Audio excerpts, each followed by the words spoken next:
This is one of those stories that never started. This is one of those stories that never started.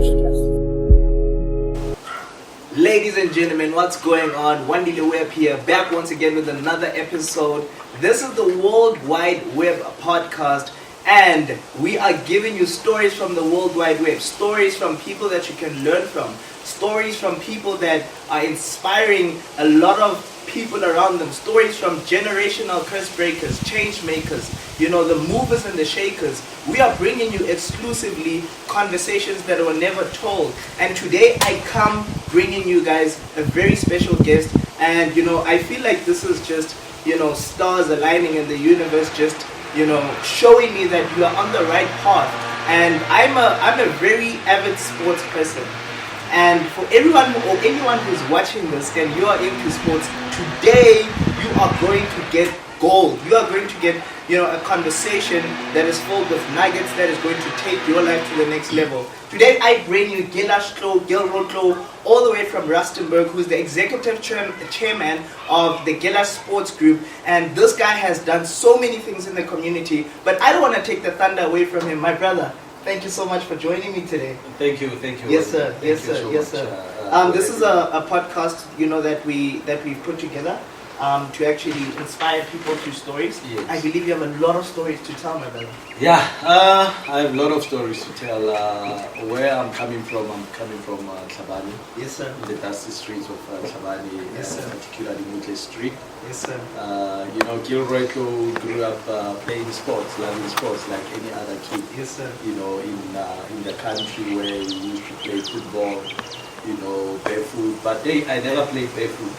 Really? Yes, I was so much a bit of a cheesy because my feet, till today, I haven't played barefoot.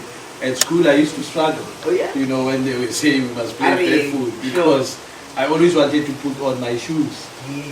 So that I can be protected. I was that dribbling wizard type of a player to take you on. Sure. But imagine if they hit you and you're like, hey, it's gonna be a messy situation. It's gonna be a messy situation. Yeah. So I always, manipulated the team that we played with to say, hey, one of your players must put his shoes on. Really? So that I can also put my shoes on. Okay.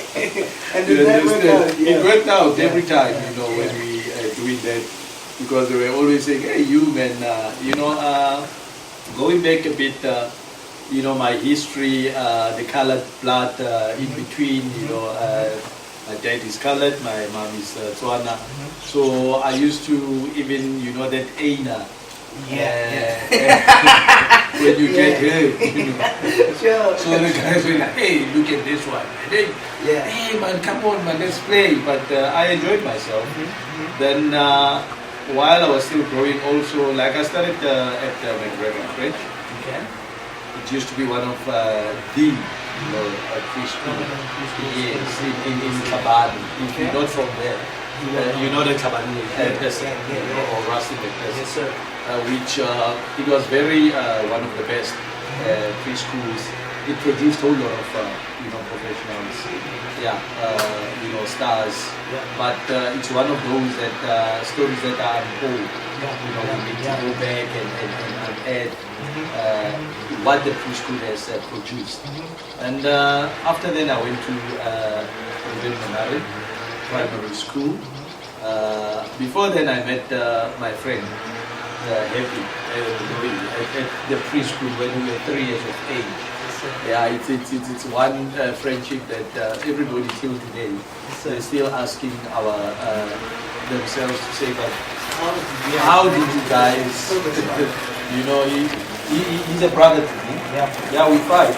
Yeah. That siblings fight. Yeah. And you think, no, they won't be talking. Within due time, then we'll be calling each other again, and that's how we grew up. We went to Monaring. From Monaring, we went to Tlabani, technical and commercial. From there we went to Tlabani. Tlabani technical and commercial. On this side. Mamope is on that side. Mamope is on the other side of GG. Yes. But Ronar Valiba Ukas. Sure. Yeah, So it started Ukas. Yes. Tlabani Tech. Oh yeah, I Yes, see it. before it moved to Foxley. That one is a new one. Oh, yeah. We were from that, old school, Okay. Kasi schooling. Yeah. Yes, then after that we went to Ep11, which we were the first group of Tabane, what you call commercial subjects. Yes, we were the first group. And I remember who instrumented the move to HM, because it was your science and math school. Then we were studying there. I remember we were a group of young guys. Then those guys were like, "Hey man, Gilroy, you know how to talk. Yeah. Why don't you approach the principal?" Yeah. By the medical semester, which one? Yes, sir. Then I approached him to say, "Look, we want to school here, and this is the school that we feel we can come and attend school, because other schools say we are afraid of bullying and other stuff."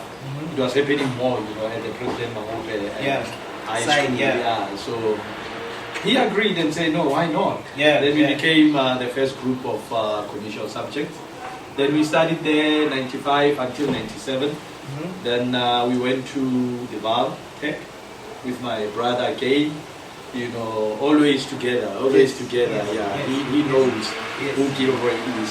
Even while we were still growing, we were playing football. Yeah. Then I introduced him into tennis. Yeah, he started loving the sport.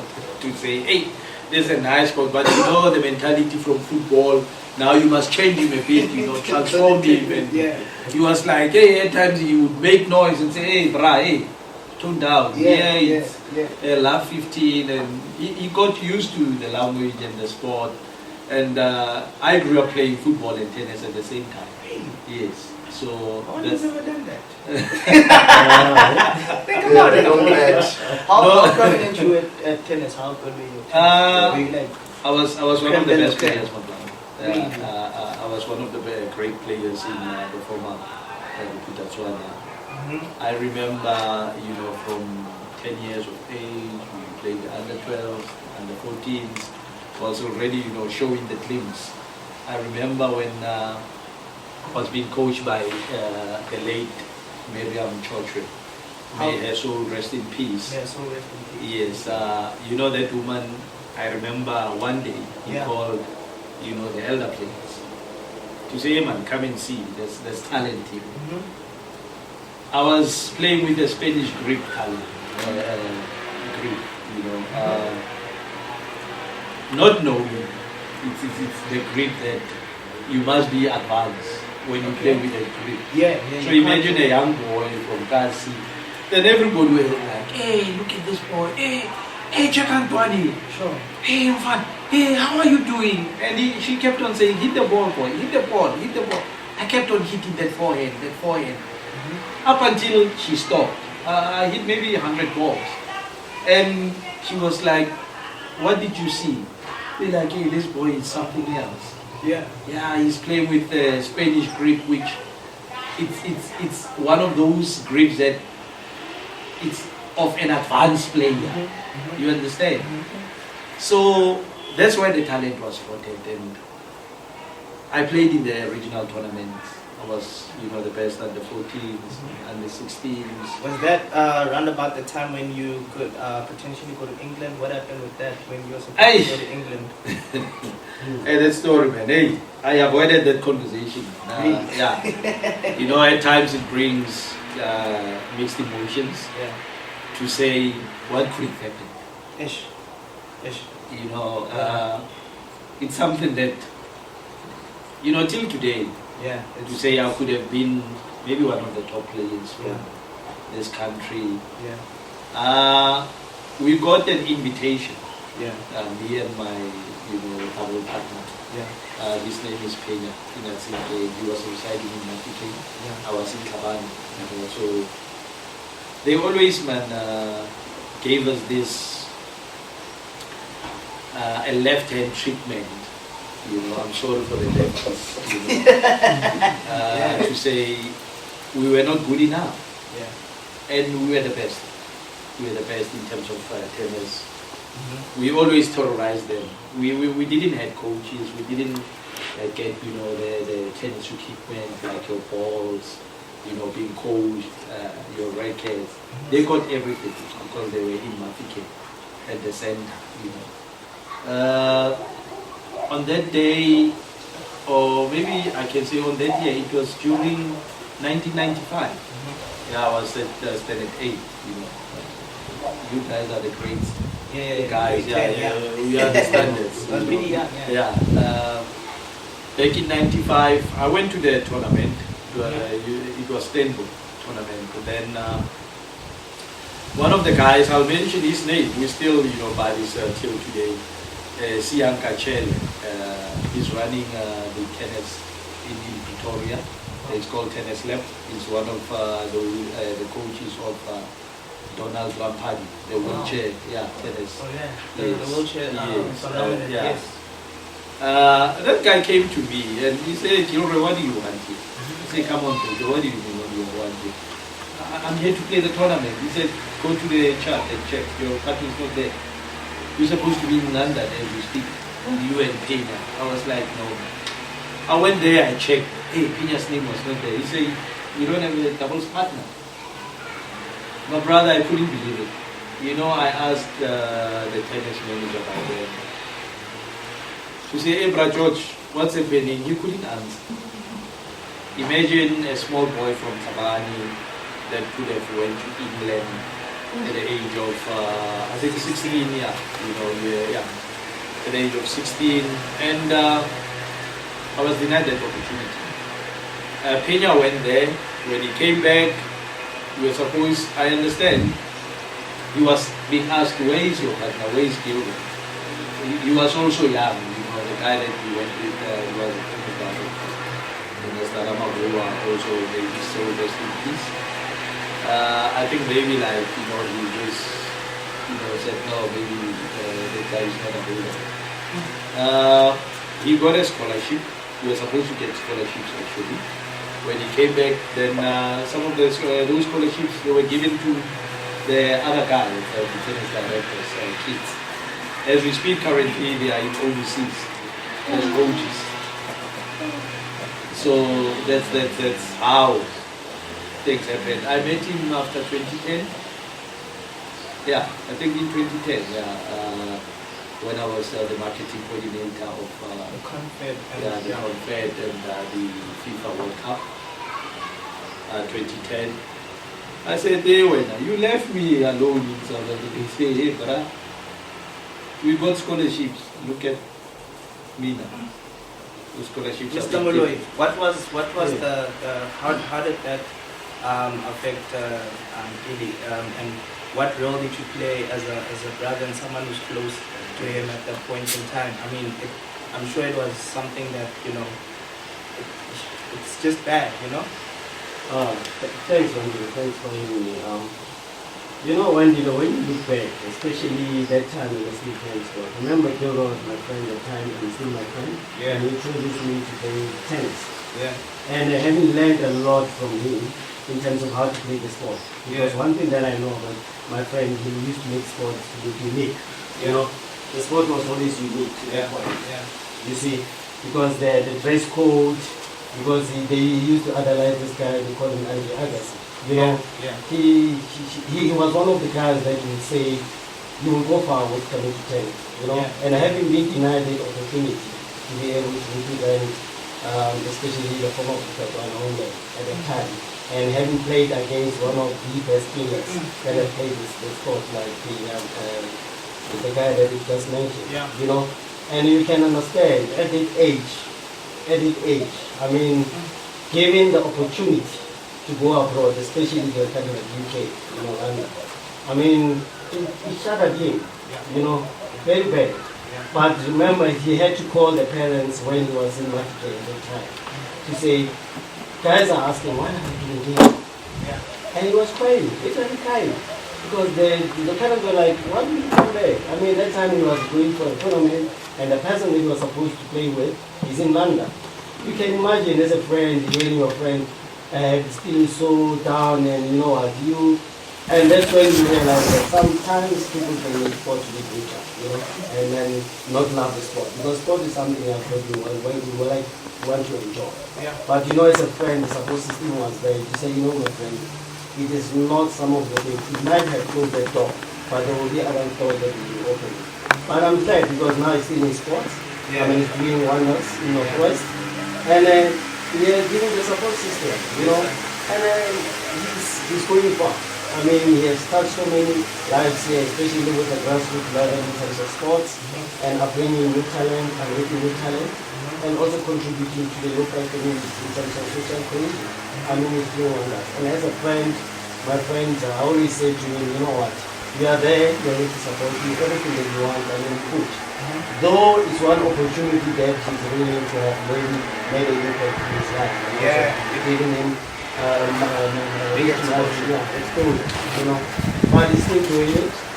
I mean, he's still having various protocols behind his I mean, he is also there, you know. And he's doing wonders. I mean, for him to be doing what he's doing because of the love of sport.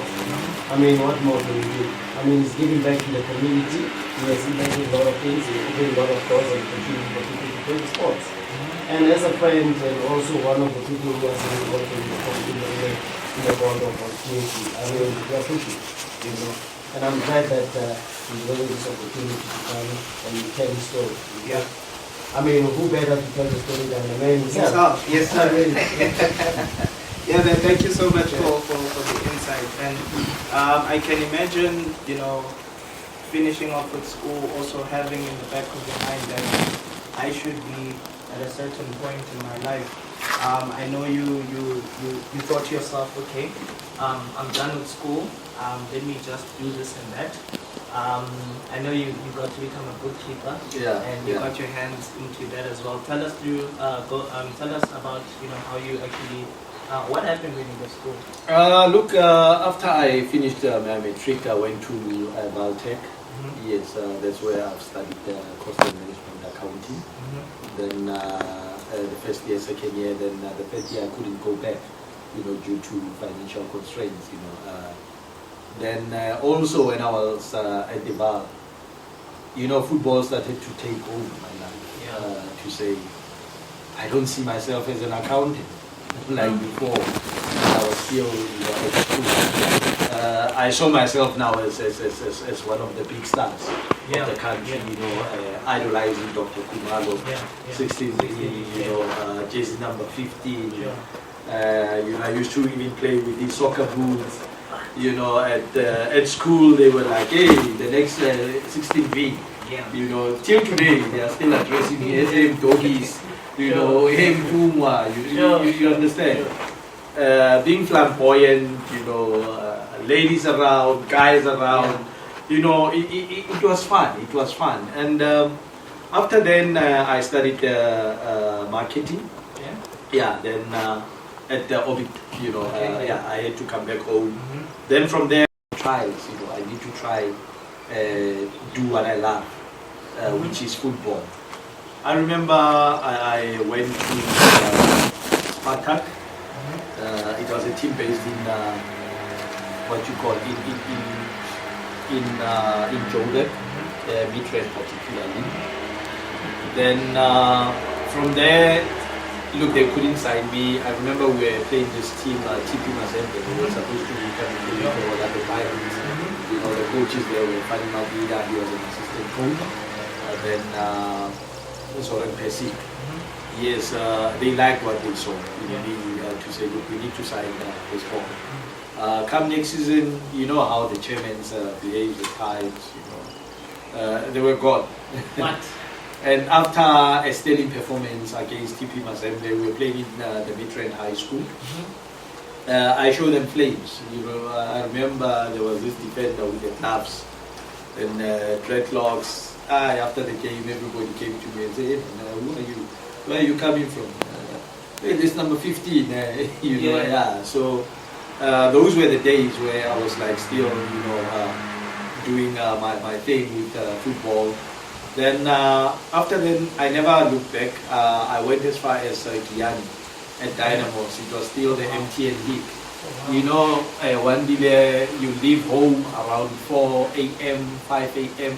for you to catch a taxi, going to a place where you don't even know anyone. You know, there was this guy, Mr. LG. May his soul rest in peace also. He played a very, vital role in the area. He organized trials for the lunch legend, he was a coach there, and I got your Jacob Sakalas.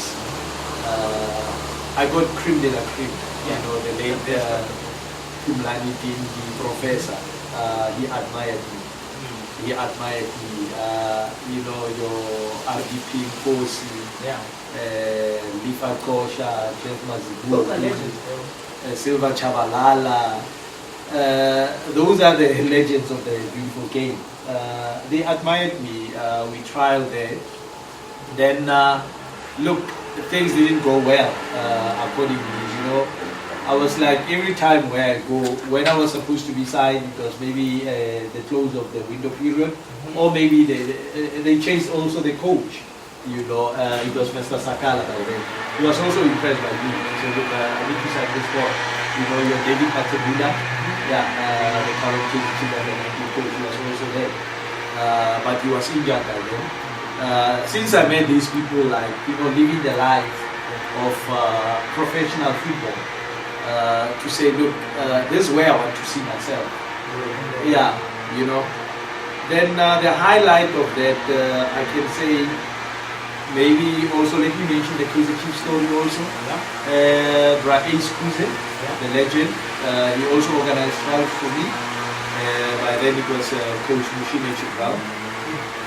The team was doing well. He had that.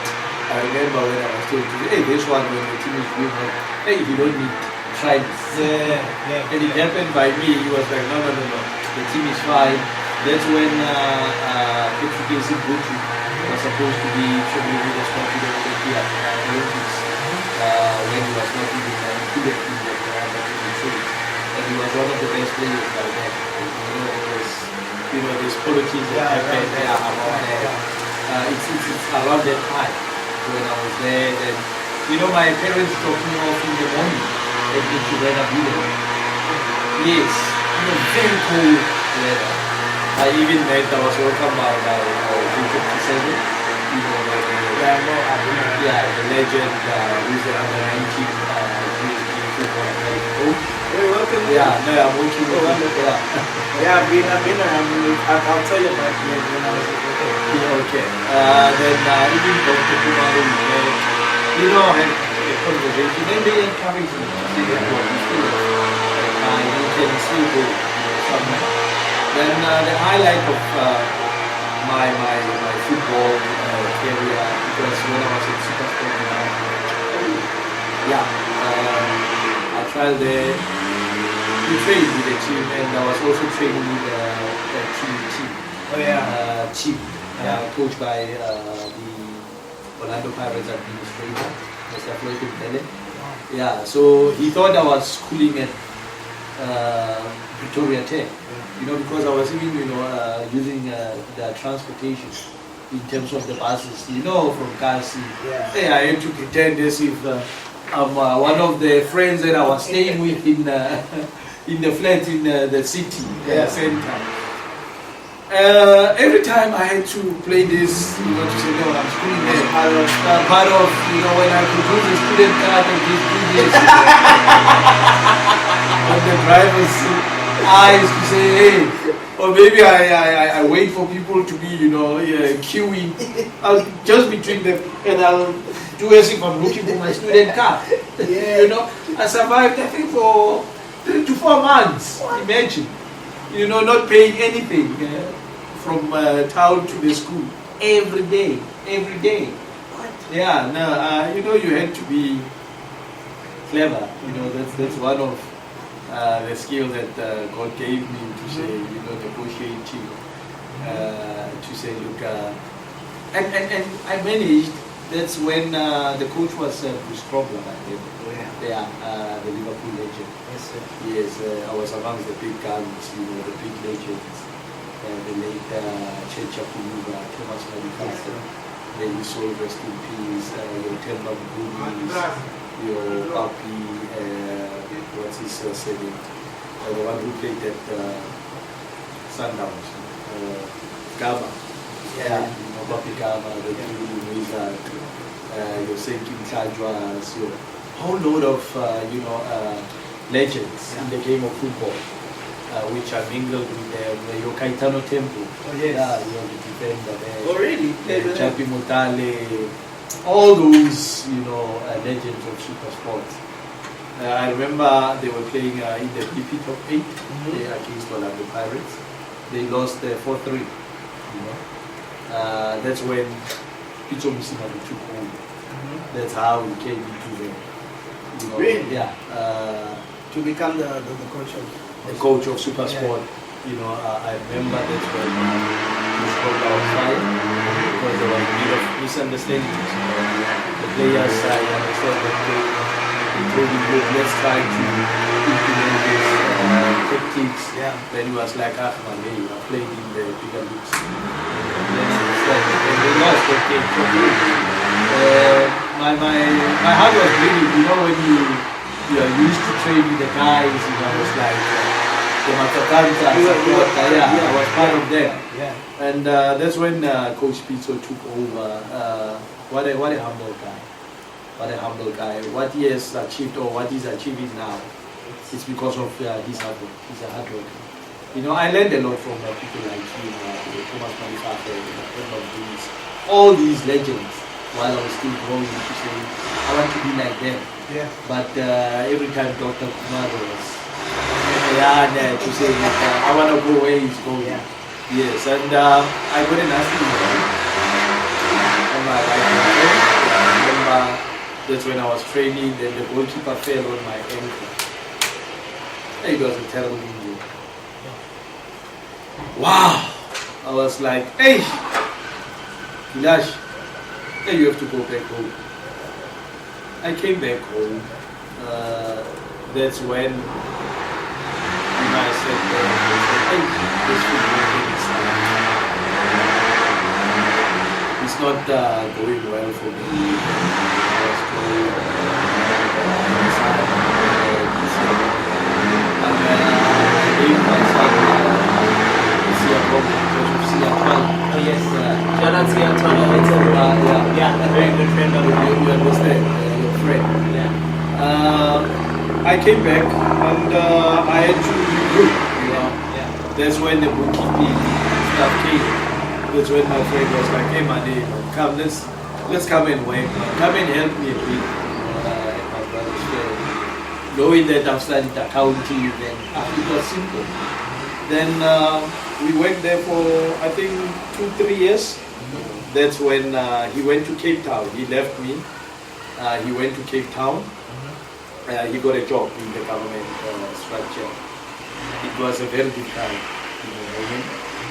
to say, hey, man, you living here. You called me, now you living. It's like, man, you'll manage, I trust you. And you studied accounting, I didn't study accounting. You understand?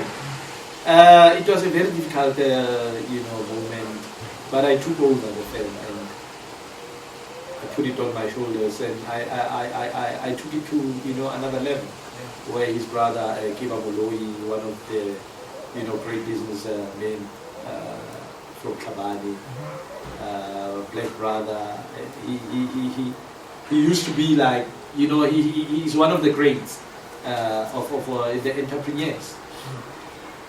Then I worked there, I think around 2004-05.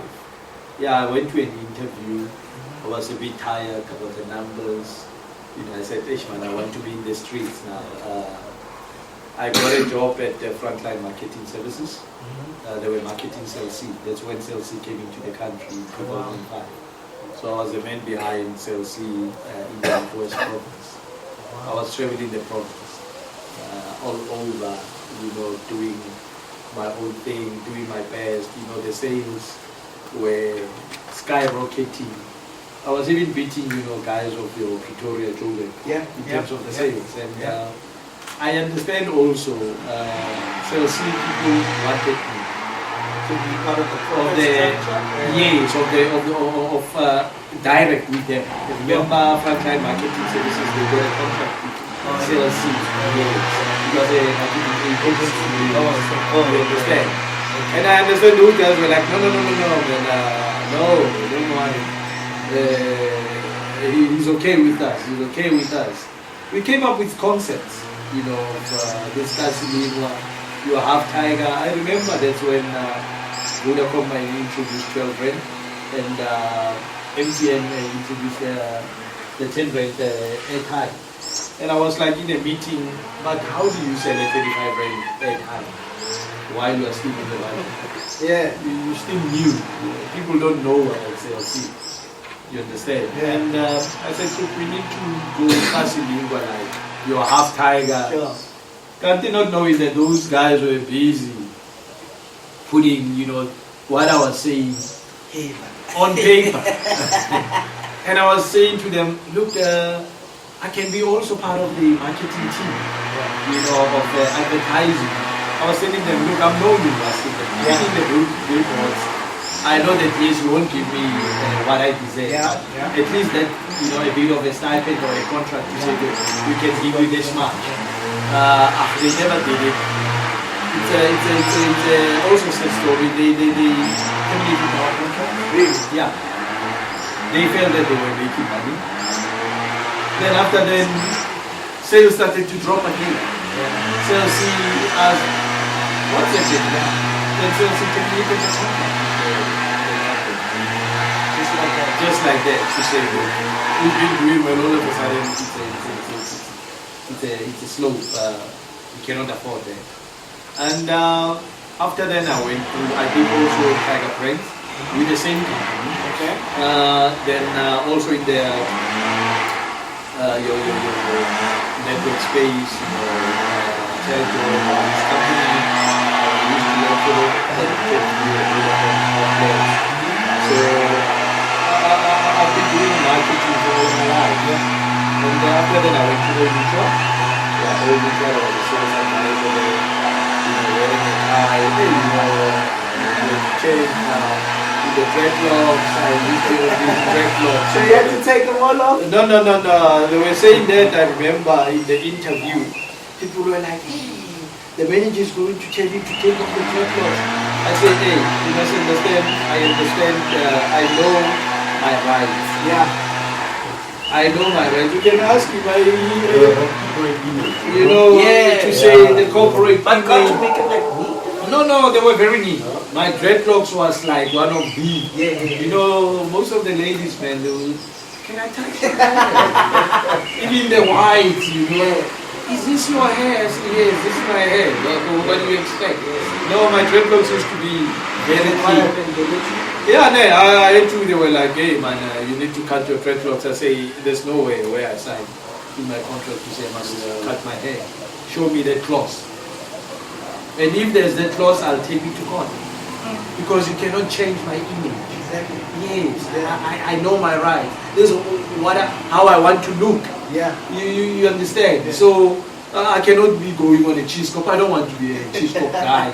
We used to do that when we were still growing. We went to escalate cards, your big bogs. I was like, even the pams, when we were still growing up, those years. And I was like, I want to do dreadlocks. I think it's the only hairstyle that I haven't done.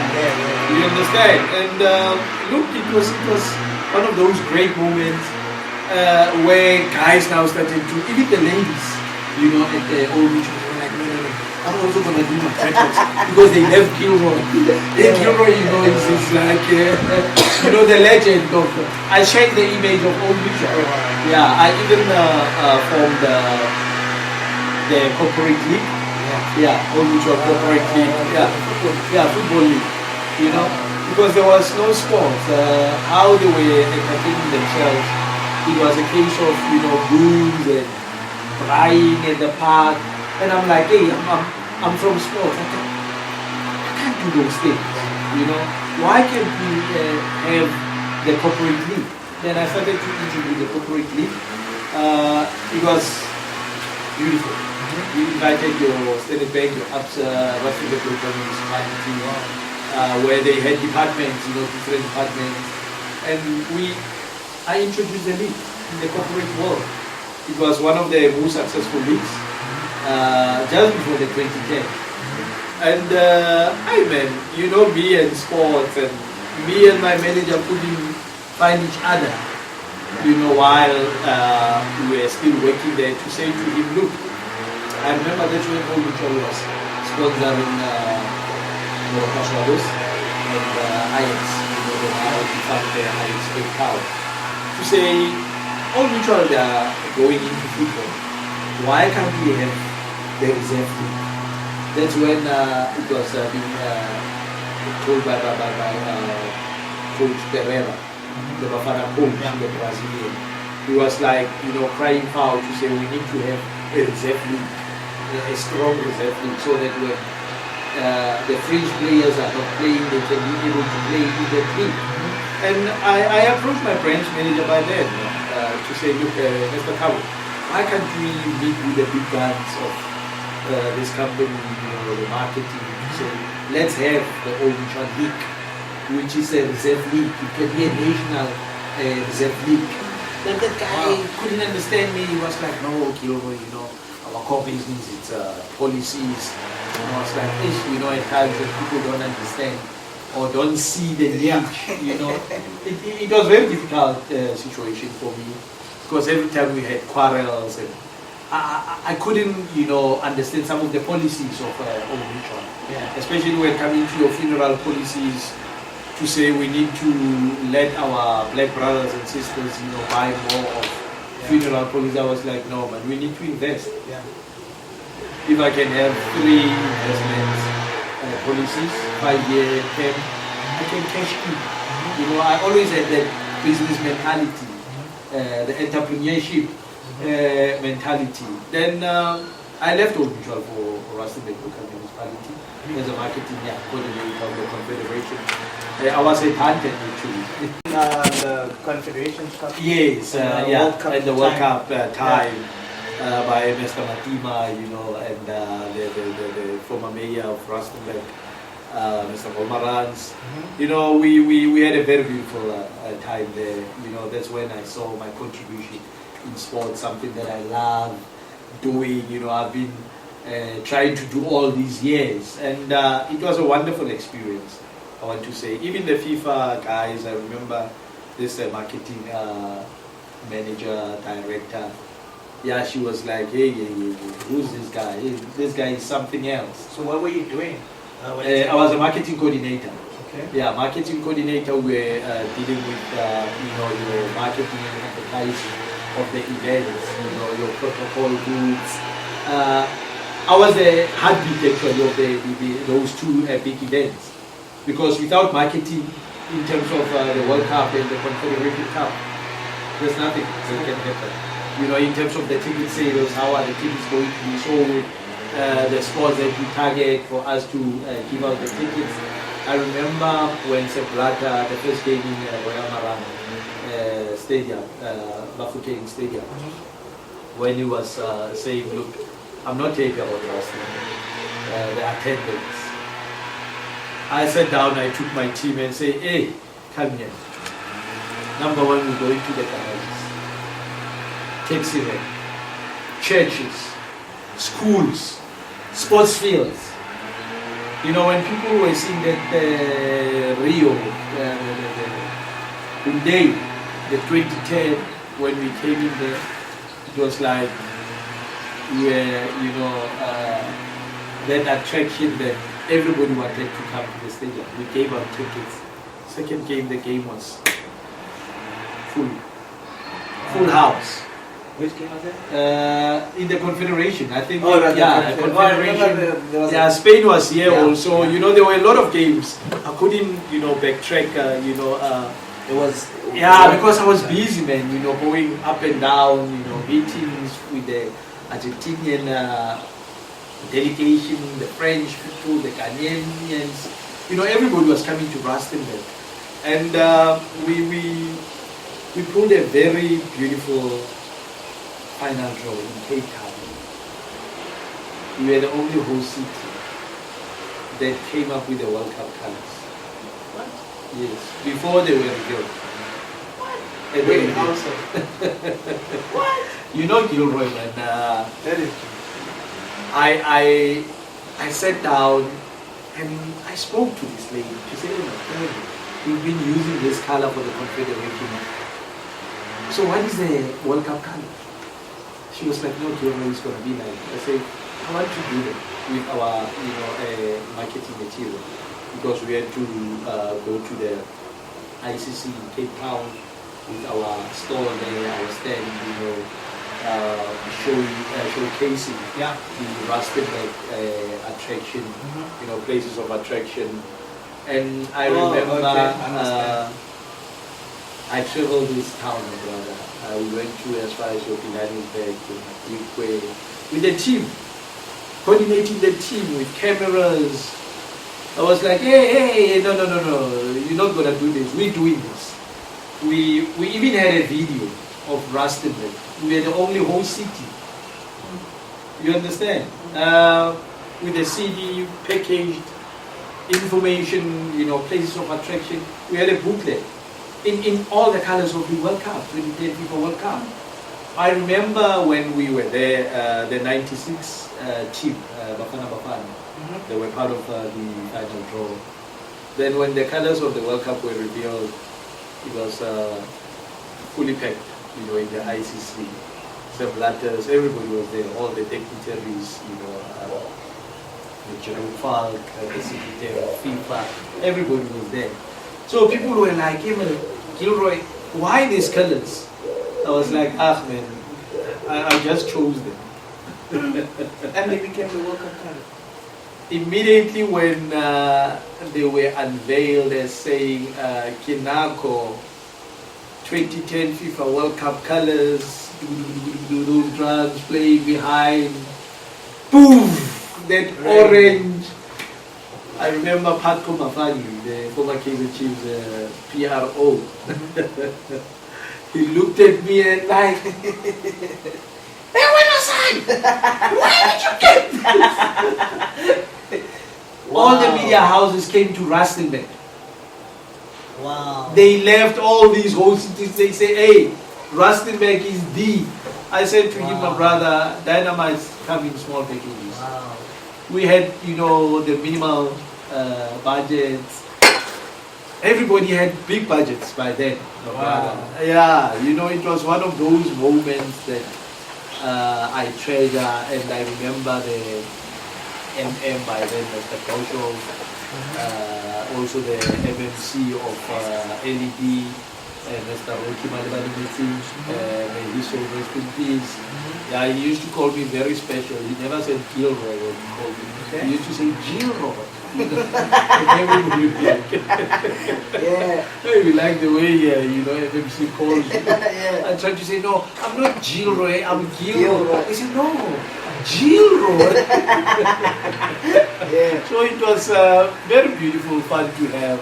I had a very beautiful team, also from tourism. The lady called Teboko Molete, she was part of us. And we pulled a very beautiful, final draw. All the media houses came, others were interviewed in French. We had the communication specialist. But Gilroy, he took over as the marketing coordinator, because look, the information was passion. Yeah. That's what I always say. Tell people, if you don't have passion, forget it. Yeah. The passion was there. Everybody just flocked to our stand. The World Cup '96. Also, I remember the late Mark Bachelor. Yeah, he came to the MF. Yeah. To say, Mr. Andres, you must take care of this boy. You must take care of him. You've got a style. You've got a jet. And they were like, hey, Gilroy, why everybody's here? I say, it's because of these colors, man. What's my name? Yeah. And I was like, hey, we were from Rustenburg. The only, platinum city. Yeah. Yeah, that you can ever find. And Yeah. everybody was just buzzing around our stage. Our material was finished within maybe 20 minutes. Others, they still had the material. They had to convince people to say, "No, you can have this. We are from Gauteng, we are from Victoria." I was like, "Hey, I'm from the Platinum City. Platinum is in demand." So everybody, it was a very beautiful experience, my brother. Yes, sir. Yeah, after then, hey, the sad part happened. What?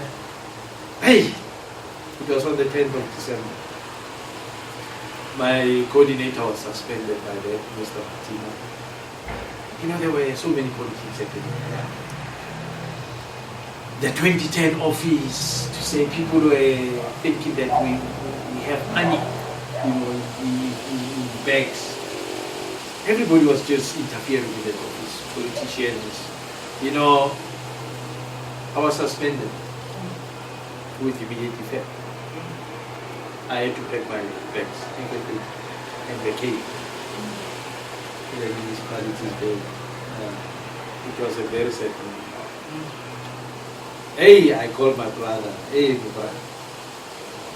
They terminated my contract. Was this after the World Cup? No, just before the World Cup. After what you did in the conference? Like, where everybody was like, hey, we must come to Rusty. Oh. Wow. Part of me was gone. I said, hey, these people, they don't know what they're doing or what they've done to me. Because it was a very, very terrible experience to say where I thought I'm contributing, you know, in the game that I love. Somebody, you know, because he's a politician, he just, you know, switch off. We never had a World Cup that we planned here in Barcelona. It didn't happen. We planned a beautiful World Cup. I remember when I was still there, we had a German delegation. We met in Benoni for a week. They told us how they ran the World Cup. And they were like, you know what, here in South Africa, multiracial, you know, you guys can pull up a very beautiful World Cup. There at ABSA, the Nelson Mandela was the protocol group. We plan to have artists, local artists there.